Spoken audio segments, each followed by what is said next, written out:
While geopolitical forces can often send gold higher over time, there are plenty of short-term forces that also drive the gold price.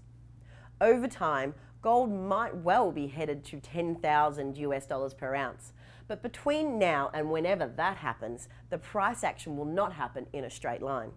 Instead, the price will go up and down day to day. So what would drive the gold price up on a short-term basis? Here are 4 short-term drivers of the gold price. Number 1, gold supply and demand.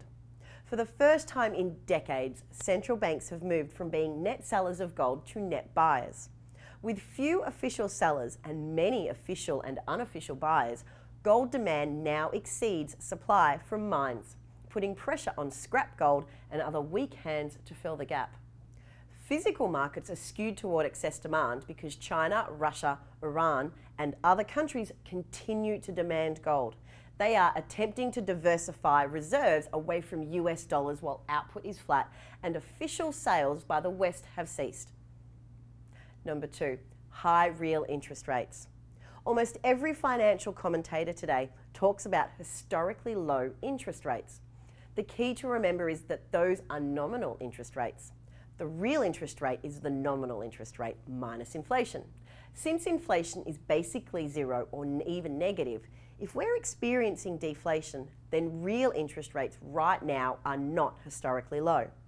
They're actually relatively high, especially if you compare them with real interest rates during periods of high inflation in the 70s.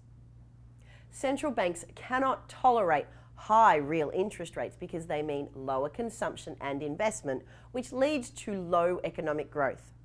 In response, central banks implement new easy money policies like they did with quantitative easing, which is positive for the price of gold.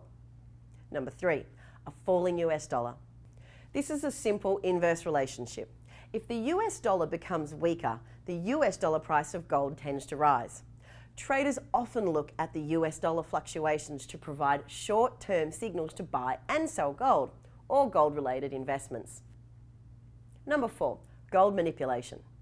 Gold manipulation can be done by market players like hedge funds, exchange operators, and other players using ETFs, leasing, and unallocated contracts. These manipulators do exist and can influence the price of gold in the short term. Ultimately, the macro forces driving gold to 10,000 US dollars per ounce will overpower the manipulations.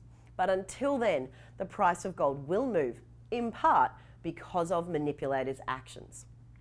This isn't meant to be an exhaustive list, but it gives you a sense of the type of forces that will affect the gold price in the short term.